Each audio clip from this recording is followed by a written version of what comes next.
Hi, everyone. This is Joshua Hoffman, and welcome to another episode of the Masters in Marketing Agency podcast, where we deconstruct the why and how agency owners found their success, and in season 2, discuss the future of marketing. Today, I have Shaheem Alam, the founder and CEO of FiveRings Marketing, a sales and marketing agency that is the go-to revenue partner for B2B tech companies. Welcome, Shaheem. Thank you for having me, Josh. Happy to be here. And, I know we were just talking right before this, but I have to thank you now on the recording for giving me some Vancouver recommendations. Just went a couple weeks ago. You have a beautiful freaking city. Absolutely love it. Hopefully I'm retiring or moving there at some point. I heard it's not hard to be a Canadian citizen, actually. So I might switch over. But where I want to start is actually in your early days, because we actually both had shared a similar job starting off, which is door-to-door sales. And I know it taught me a lot about the sales process. So I actually want to hear your experience through like doing door-to-door sales and if it taught you anything. Yeah, no, I learned a lot in door-to-door sales. So when I was doing door-to-door, I was selling like furnaces, air conditioners, water filters for homes, basically. And when I first got started, like I didn't know anything about sales. Like I sucked, my first 3 weeks, I didn't make a single sale. But just like listening to my manager, listening to like Psychology of Selling by Brian Tracy, just trying to like do what the best people were doing, I was able to learn. But like as far as like what it taught me, a lot of things. I think like one thing that it taught me was just like absolute like grit, right? Just like grit, resilience, hard work, right? Because I feel like that's like the rawest form of sales. I would say door to door, and then it's cold calling, right? So I think like that's what it taught me, but then it taught me a lot of other principles too, which, you could say are marketing related, sales related, but it's really just being able to adapt to different personalities, different people. You meet all kinds of characters, right? When you're knocking on doors, like behind it, like two neighbors could be completely different basically. And just adapting to those personalities is so important if you're going to actually, want to be able to sell to them. So that's something that's, really, really big that I learned in door-to-door for sure, along with, several other things, which I can go on and on about. Which you're invited to do. But, what I say to that, and I completely agree with you, is I say play the player and not the game, right? Like I think a lot of people, they learn how they want to do sales and we'll tie marketing to that as well. And they say like, I'm just going to rinse and repeat this over and over again. And I think that's a really bad methodology, because at the end of the day, like, at least I'll speak for myself. I'm a very fast speaking, energetic person. But when I know that the person in front of me is just not that, like I try to tone it down. I try not to be Josh. Like I always say, like, you don't matter. I don't matter at all. Right. The person in front of me is the only person that matters. So that's kind of the phrase that I used is like play the player and not the game. Yeah, I like that. The other thing I would say, and I think we might have discussed this last time, is I learned a 5-step sales process doing that door-to-door sales job. And I think I was there for like less than 3 months. And that's the exact same sales process that I run with today. So if you have something similar, I'll let you share yours first, and we'll see how similar they are.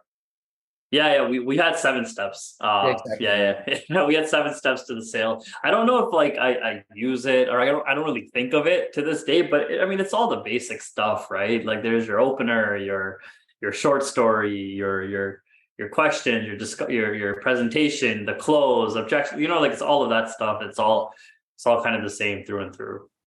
Every time I have this conversation with a salesperson, it's the slightly different steps, all the same concept. Mine was same thing. Build rapport, ask questions, show value or / discovery, close, and then follow up. And it was like, we're all doing around the same thing. So hopefully someone at least listening doesn't have to go through the 3-6 months, whatever it is, of door-to-door sales to learn that now. And then I understand that you started your first venture at age 20. So can you tell us a little bit more about that and maybe some of the highs and lows that you went through? Yeah. So basically, eventually I got like pretty good at sales, but not just that. I found that I was really good at building teams, like in door to door. Right. So I always had the biggest team. And this is like, and that's tough, right? It's commission only sales. So when we're in Canada, so we're knocking doors in like, minus 20 degrees and snowstorms, blizzards, everything. And to keep people coming back when they literally made $0 last week, like they have to have a pretty good reason to want to come back. And that was the culture. That was the team that we built, the culture that we had in the office and all of that stuff. So eventually I started running a sales office. So that was kind of a venture in the sense of Well, I started also like, a lot of my, while the business wasn't like my own, it was kind of like I was paying for like a lot of the expenses as well. And a lot of like the profit kind of was like being shared in that office, and I was covering expenses, things like that. So that part was, yeah, like it was a whole other thing because I didn't know anything about business and things like that, and just trying to like manage, be a sales manager, but then also like manage an office and manage and run it like a business with like the market constantly changing too. It was really really tough, honestly. There was like definitely like highs where yeah, like everyone's making a lot of money, tons of sales, and then there's times where like okay, we're just seeing this decline down and down and down. Um, then eventually, I switched companies to the same industry. I decided to just kind of go out on my own. And then I tried to so I had a little small sales team in Toronto. I tried to build a sales team in Vancouver. That's when I first initially actually came here a few years ago. And it just didn't work out basically. Like it was very different trying to sell the same stuff in Vancouver. Whatever I did sell, it's kind of it's pretty crooked industry too. So I'm like owed commissions like to this day. Basically, I didn't even get paid out. So then I had to like go back to Toronto with my tail between my legs and go get a regular job. And then so that was like a low point, right? Because it was like high, like everything's going great, and there was a low point.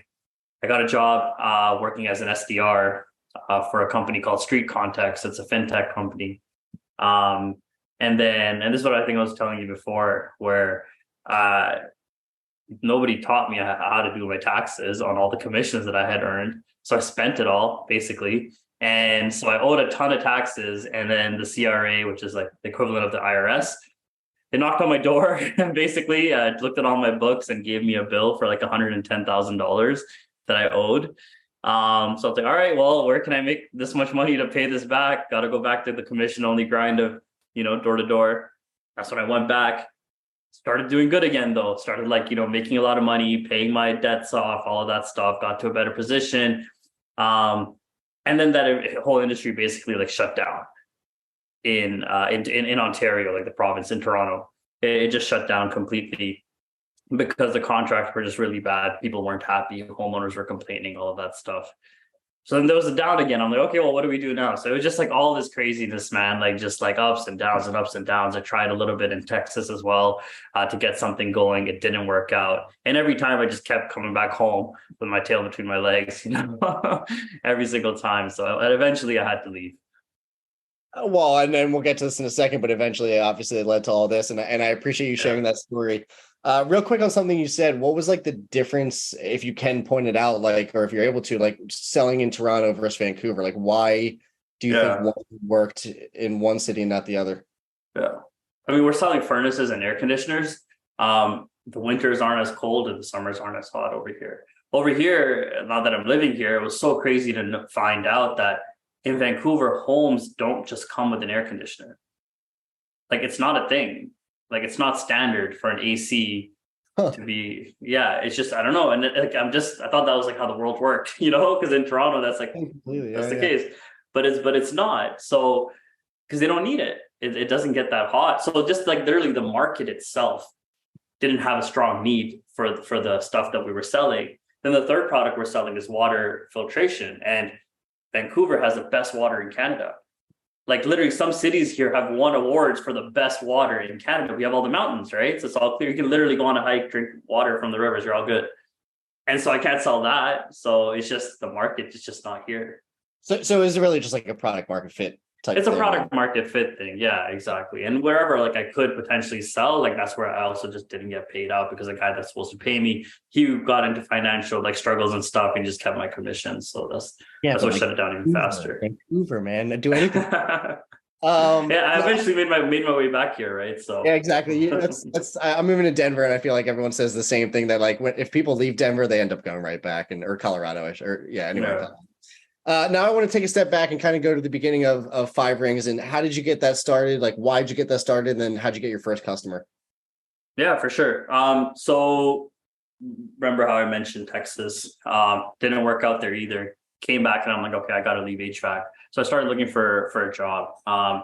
At that time, my wife and I, we were dating at the time, but basically she Real had quick, this you started a company with a girlfriend prior to being married or engaged? Correct. Yes. I'll get to that in a second, but sorry, continue. Yeah. That's right. Yeah, and then we can talk about that too, because everyone's like, "Wait, what?" But honestly, it's the best thing if you can do it. Yeah. Yeah. So basically, so Nilu, her name is Nilafar. But Nilu, she had actually had FiveRings as like a business already, and it was more like a side hustle at the time. So she would get some projects here and there, like a website, and then she would outsource the work, or she would get like some paid ads and outsource the work. So she had to look, she's working full time, but then she had this FiveRings on the side. And she had always wanted to have like her own business, like, and actually like be full time on it. So when around the same time that I was heading back to Toronto with my tail between my legs, I was going to start looking for a job as an account executive to kind of just stabilize myself. She was ready to like jump into the business and go full time. So she actually went full time on the business. She didn't take salary for a year. She had like a year's worth of savings put aside. And she basically, I mean, at that point, she said she always saw potential in me. I think she was just trying to help me out at the time when I was just in a rough point in my life. So she's like, let me just bring him in, and but we partnered on it because I had done like, as far as like my work like as an SDR, right? I had done like some cold emailing. She'd done like a lot of LinkedIn outreach and stuff like that. We'd both done cold calling. So we said, okay, let's just kind of put the skills together. And for her, why she went full time on it was because she was getting a lot of job offers as an account executive because she was selling to startups and they all wanted to hire her. And one of her friends, who was very successful, said, hey, why don't you just start a company and help all of them, right? Why just work for one of them? I was like, oh, boom, right? Light bulb goes on. And that's how we actually started it. So she was full time on it. I would work my day job. And then after that, I would get to work on FiveRings as well. And that's how we started. And first customer, that was Nilu. She dug into her network. Was talking to various different people. This is back when you meet with people in person as well, like sales meetings were happening in person. But she brought on our first clients. Same thing with like second and third, just kind of correct. Yeah. And I think I saw, or we talked about it before or something, that you guys actually started as like this cold sales outreach, and that's kind of what you're describing. That's correct. Obviously now, looking at the website and everything and talking, you are now more of like a full service agency. So correct. What kind of made you want to open up that scope? Yeah, that's a good question. So, it started on the sales side of things, but number one, like as a company, we don't want to have all of our eggs in one basket. So that's one thing that's very, very important. I don't know, what if LinkedIn just like shuts down one day, and we can't do outreach on LinkedIn anymore? What if some crazy law passes and cold calling is literally like illegal or something? We can't do cold calling anymore. So you don't want to have all your eggs in one basket, right? So that was one reason from like a strategic perspective as a business.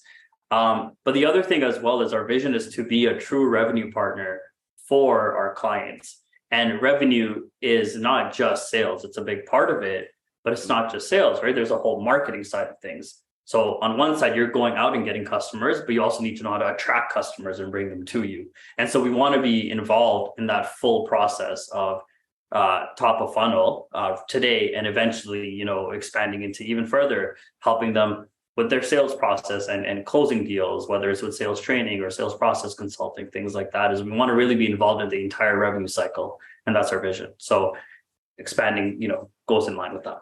No, I think that's great. And so this question, I kind of know the answer. Again, we spoke about this before, but I think it's a pretty good story. And you actually started as the COO and now you're the CEO. So can you kind of explain how that happened and why it happens? Yeah, so that happened January of this year, so about 8 months ago. And what kind of but we had planned for it from like, I would say like 6 months before that or something like that. Like we knew it was going to come up. It's actually, Nilu is the part of a company that she really enjoys are the first couple of years, like the growth stages, getting it all together, getting it off the ground, getting it up and running, right? Revenue coming in, building it to a certain point where, okay, it's like, the business is like chugging along. And then after that, it kind of becomes something that she doesn't really have fun with anymore. It doesn't excite her. anymore, and she wants to like work on something new. And really, that's the point where we got with FiveRings. Versus me, I don't really care to start another business and stuff like that. For me, like I like what we're doing, and I'm invested in the vision, and I want to build towards that, right? And I enjoy that process a lot, like management of people, management of plans, creating plans, following through with them, etc.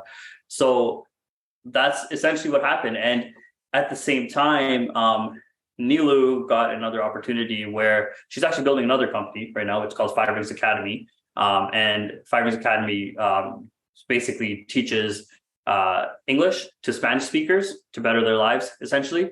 So that's like launching very, very soon. And that's the project that she's working on now. Do you want to give the website or anything else on that while you have this space? Yeah, FiveRingsAcademy.com. FiveRings Academy also on TikTok, where there's like, we have like, I think she has like half a million followers. And then Instagram, same thing, FiveRings Academy. I think you can say we, because my next note literally says match made in heaven between you two. So from all the way to the start to this nice little balance that you guys have, I think it's pretty incredible what you guys have built over there. Okay, now I want to switch directions a little bit. I want to talk about mistakes because you mentioned on a previous call that you've had actually a lot of help with advisors to avoid pitfalls. So, I'll give you two options. Like one, do you want to kind of talk about those potential pitfalls and how advisors helped, or really just talking about the importance of advisors to you?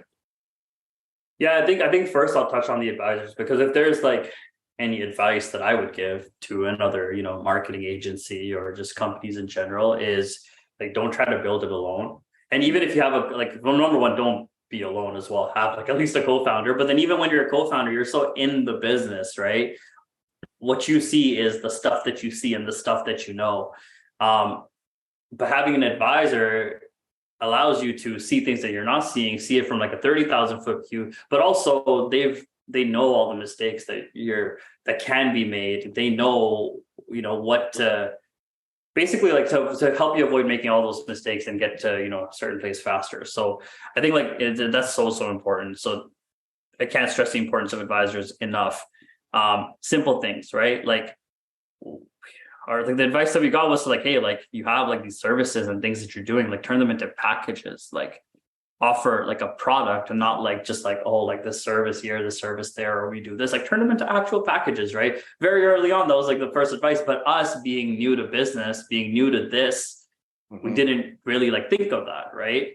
All the way to now, where like same advisor is kind of like, okay, Shaheem, like you have to make sure that everyone in your company knows exactly what their roles and responsibilities are. It needs to be documented and they need to be aware of it, right? So they need to understand this is like just basic stuff. Then again, I'm like focused on grow the business, expanding services, blah, blah, blah. It's like, but if people don't know what they need to be doing on a day-to-day basis, your company's going to fall apart.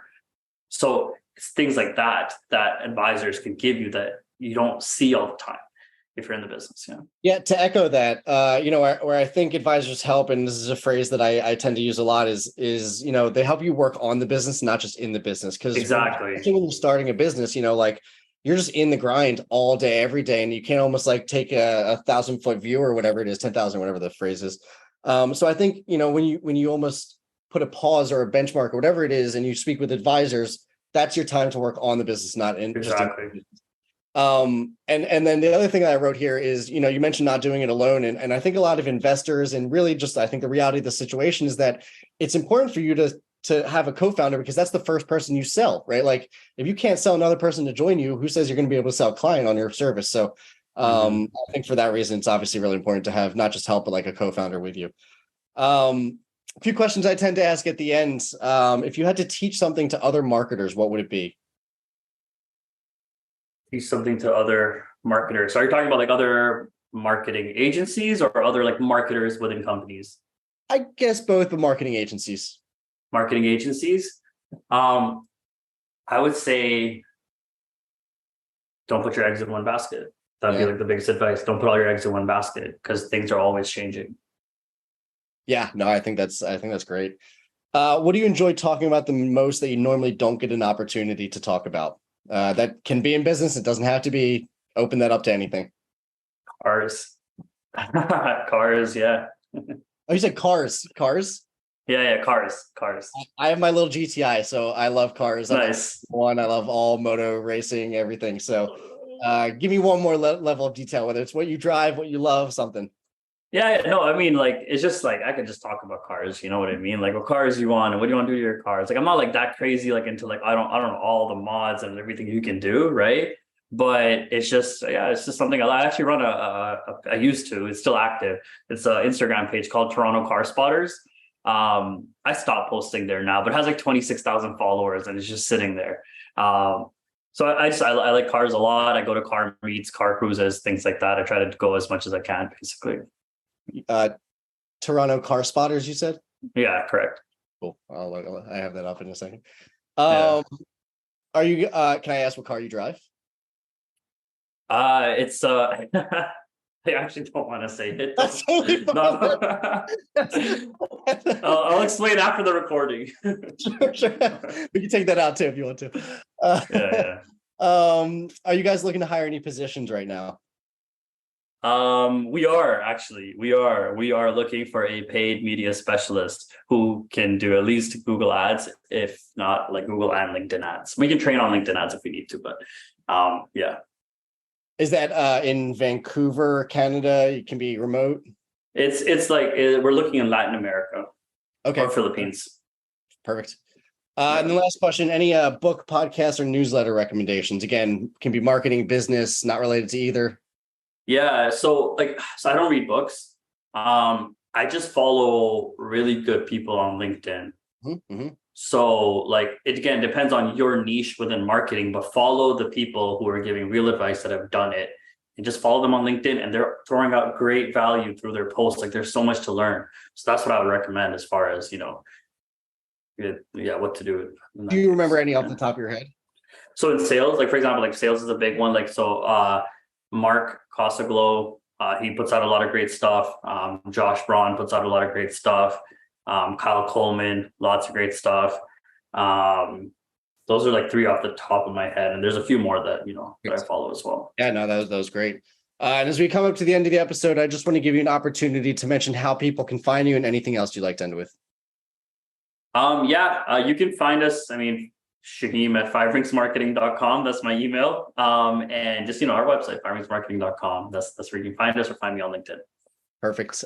Thank you so much for coming on the show. And for those of you who have learned something new from this episode, please consider giving us a like or a follow so we can continue getting the highest quality guests. And as always, thank you for listening, Shaheem. I love this. This is too easy to talk through. So thank you, man. Appreciate it, Josh. Thanks for listening to the Masters in Marketing Agency podcast. I hope you got a ton of value out of this episode. And before we go, I just want to thank our sponsors, DevNoodle. DevNoodle provides marketing agencies with the ability to offer their clients unlimited website design, build, and management services with fixed monthly plans. If website design, development, and maintenance is holding your agency back from growing, please reach out to us at devnoodle.com, where we make websites easy for you and easy for your clients. devnoodle.com.